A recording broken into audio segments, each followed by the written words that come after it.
Cette vidéo est sponsorisée par vous grâce à Utip. Pour cela, il suffit de regarder quelques pubs tous les jours sur Utip. C'est gratuit et le lien est dans la description. Salut les footeux et bienvenue dans ce nouvel épisode des questions code. Tout d'abord, je tiens à vous remercier pour toutes vos questions dans les commentaires. Et n'hésitez pas si vous avez des nouvelles questions, j'espère que vous en aurez pour un prochain épisode, à les mettre dans les commentaires. Et si vous en avez déjà mis qui n'ont pas été prises, n'hésitez pas, vous les remettez dans les commentaires. Comme pour le dernier épisode, j'ai retenu 5 questions. Let's go, on y va pour la première. Alors, la première concerne le hors-jeu et pourquoi est-ce qu'il n'y a pas de hors-jeu sur les touches, sur les 6 mètres et aussi, moi je vais ajouter sur les corners et sur les penalties. Alors je vais vous mettre encore une fois des articles en rapport avec chaque question et là il y en aura un sur la loi du jeu, le hors-jeu, et il y en aura un aussi sur l'évolution du règlement, la pensée et notamment un truc sur Marco van Basten sur le hors-jeu. Et on va voir un petit peu quelle est cette loi du hors-jeu, en quoi elle consiste. En gros, on est hors-jeu si on reçoit la balle d'un coéquipier, qu'on est à la base en fait quand la passe est faite, quand le ballon quitte le pied de notre coéquipier devant notre coéquipier, donc devant le ballon en fait, et puis qu'il y a moins de 2 joueurs adverses entre nous et la ligne de but adverse, ou la ligne de sortie de but adverse. Sauf qu'on n'est pas hors-jeu par exemple si on part de notre camp. On n'est pas hors-jeu non plus par exemple sur un penalty puisqu'on est derrière le ballon. Mais on n'est pas hors-jeu non plus sur 6 mètres, sur touche et sur corner. Alors en fait, j'ai pas trouvé d'explication du pourquoi, mais ce que je peux vous dire c'est que pour moi la logique, elle vient du fait que le ballon est sorti des limites de terrain, donc il est plus considéré comme dans le terrain. Et on le réengage en dehors des limites du terrain, même si la ligne des 6 mètres ou des 5 mètres 50, on avait évoqué cette question dans le dernier épisode, elle est dans le terrain, mais on remet en jeu d'en dehors du terrain. Donc du coup, le ballon n'est pas vraiment en jeu, donc du coup, il ne peut pas y avoir de hors-jeu, puisque le ballon lui-même est en dehors du terrain de jeu.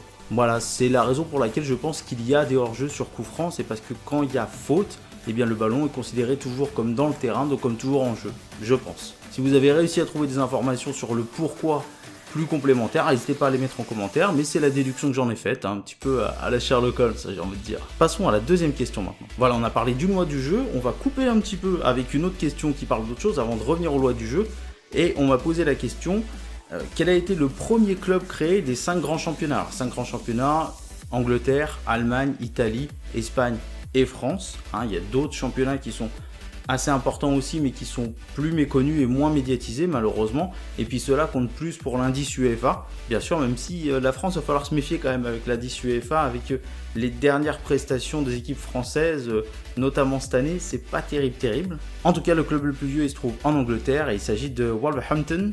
Donc les Wolves qui sont le club le plus vieux qui date de 1877. Alors j'ai mis quand même quelques informations supplémentaires. Le club le plus vieux en France qui évolue en première division, bien entendu on parle toujours des clubs qui évoluent en première division de leur pays, c'est Bordeaux, 1881.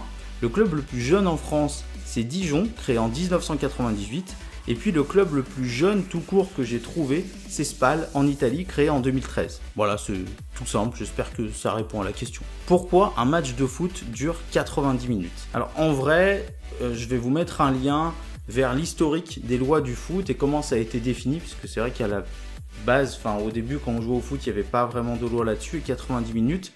Et en fait, il y a eu aussi, je vous mets des liens aussi au niveau des scientifiques, au niveau des efforts qu'on peut faire, du temps de jeu et des liens aussi vers lesquels on va voir une évolution. Mais ça, j'en parlerai un petit peu plus tard, parce qu'il y a une autre question qui vient en complément. En tout cas, pourquoi un match dure 90 minutes? Il y a plusieurs raisons qui ont été évoquées. Tout d'abord, il y a les raisons historiques qui a fait que le règlement évolue comme ça, et puis il y a aussi des raisons scientifiques qui a fait qu'on a déterminé que 90 minutes, c'était un bon temps par rapport au sport qu'est le foot. Par exemple, il y a des sports qui sont sur des courses plus explosives, plus intenses, comme le basket, où le temps est réduit. Et il y a des sports aussi qui durent 2 fois 40 minutes, comme le rugby, mais il y a beaucoup de phases arrêtées, le chronomètre peut être coupé, c'est différent. Pareil au basket, par exemple, le chronomètre est coupé et les efforts sont différents. Et ensuite, si on regarde bien, au niveau du temps de jeu effectif, c'est pas du tout 90 minutes, on est même en dessous des 60 minutes, et voire en dessous des 50 minutes pour pas mal de matchs. Donc en gros, le temps de jeu effectif d'un match de foot,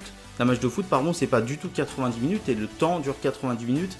Mais dans les lois du foot, vous verrez par rapport aux arrêts de jeu, et on va y venir, puisqu'on me posait une question sur le temps additionnel, etc., que tout n'est pas décompté réellement comme il devrait être décompté. Il y a même eu des études qui ont été faites par rapport à la Coupe du Monde par exemple. Et justement, on y vient à la prochaine question, c'est pourquoi ne pas supprimer le temps additionnel et arrêter le chrono. Alors c'est vrai qu'on pourrait très bien faire comme au basket. Alors je cite le basket parce que c'est un sport que je connais, parce que je l'ai pratiqué et j'ai entraîné au basket pendant plusieurs années.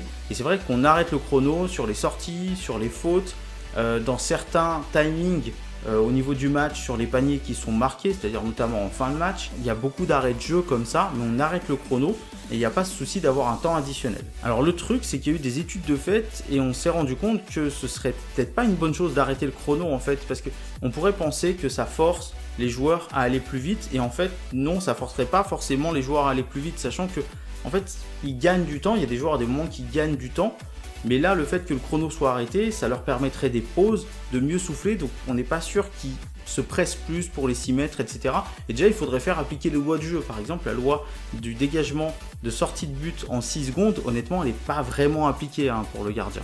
Par contre, il a été réfléchi sur le décompte du temps additionnel ou alors de changer tout simplement les périodes de jeu. Vu que le temps de jeu effectif est d'environ 60 minutes, et pourquoi on ne ferait pas des matchs de foot de 2 fois 30 minutes ? Et là, il faudrait se poser la réflexion de si on n'arrêterait pas le chrono à 2 fois 30 minutes, parce que là, ce serait intéressant. On serait vraiment dans le temps de jeu effectif de 60 minutes, donc du coup, on ne donnerait pas du temps additionnel, on arrêterait le chrono sur les sorties, les coups francs, etc. Sachant que, par exemple, la mise en place d'un coup franc, l'arbitre siffle, il y a faute, il fait les traits, il met en place le mur, etc. Ça fait partie du temps de jeu et ça n'amène pas de temps additionnel. Je vous mets des articles là-dessus, sur des réflexions, je vous laisse vous faire votre propre réflexion et dites-moi dans les commentaires ce que vous en pensez. Est-ce que vous voudriez qu'on allonge le temps additionnel? Est-ce que vous trouvez que non? Est-ce que vous trouvez qu'il faudrait être plus dur avec les joueurs qui gagnent du temps, qui essayent de gagner du temps? Est-ce qu'il faudrait par exemple enlever les changements de joueurs dans le temps additionnel, puisque c'est vrai que ça casse le rythme? Dans ce temps additionnel, il y a des coachs qui en profitent pour faire un dernier changement et du coup les 30 secondes se transforment en 1 minute, mais il y a 30 secondes de rajouter, etc. Dites-moi ce que vous en pensez de tout ça. Est-ce qu'il faudrait arrêter le chrono pendant que le ballon est mort, entre guillemets, ou n'est plus en jeu? Et enfin, on arrive à la dernière question qui est excellente. C'est ce genre de question que j'avais envie de voir en faisant les questions connes, puisque elle n'est pas conne, mais basiquement ça paraît bête. C'est pourquoi le terrain est rectangulaire? C'est vrai que c'est une bonne question. Alors, je pense que c'est pour des raisons ergonomiques. C'est vrai que la plupart des terrains, quand on regarde un terrain de basket, un terrain de hand, un terrain de rugby, les terrains sont rectangulaires. On essaie d'avoir une surface homogène en fait. Après, s'agissant de la taille du terrain et du nombre de joueurs, on l'a vu, ça peut être une réflexion au niveau répartition pour avoir un bon rendement entre guillemets de zone de jeu par rapport à la zone de pression de la défense. Et au niveau du rectangulaire, c'est pour que le terrain soit équilibré. Mais en vrai, on pourrait très bien imaginer un match de foot sur un terrain rond ou alors un terrain elliptique, vous savez, un terrain ovale par exemple où ça se rétrécirait, ou alors un terrain en losange comme ça où ça se rétrécirait. Il faudrait aller vers le but et ça réduirait la zone vers le but. Maintenant, à combien on jouerait, quel dispositif on aurait, ce serait rigolo à voir. Et d'ailleurs, je vous mets un lien sur le Fédal, c'est au Carré du Fédot à Nantes. Il y a un terrain qui a été fait pour suivre la courbe d'un centre. Alors je crois que c'est un centre commercial, ou enfin vous verrez sur le site, je vous mettrai le lien. Il a été fait en courbe et en fait il y a une sorte de miroir incurvé qui est pour que les gens puissent suivre, et ça rend le terrain plat, mais en fait le terrain lui est courbé. Je vous mettrai ça. Alors il est un peu rectangulaire, mais il y a une courbe au milieu, un petit peu comme un virage, et j'ai trouvé ça très très marrant. Dites-moi si vous connaissez. Voilà, on a fait le tour des 5 questions très agréables à traiter, puisque des sujets qui sont basiques dans le foot, mais où on peut se poser des questions, et surtout les questions pourquoi. En fait, je fais beaucoup de recherches sur les pourquoi, et j'avoue que je trouve pas forcément beaucoup de réponses, et qu'il faille que je fasse une réflexion pour moi, pour arriver à essayer de déduire des choses comme par exemple le hors-jeu, pourquoi corner, touche et puis 6 mètres. En tout cas, si la vidéo vous a plu, n'hésitez pas à la partager. Mettez-moi bien sûr vos questions les plus connes en commentaire, les plus connes possibles, parce que je les adore, elles sont superbes, elles sont sublimes, et ça m'amène à travailler en fait sur des sujets sur lesquels je pensais pas travailler. Ça m'amène à faire de la recherche, et j'essaie de vous mettre des articles divers et variés dans la description. Et puis je vous invite à aller sur ma page Utip, comme je l'ai dit en début de vidéo, et puis à vous abonner à ma chaîne, à parler de la chaîne autour de vous, pour que les gens s'abonnent, qu'on soit de plus en plus nombreux, et que mon foot à moi devienne notre foot à nous.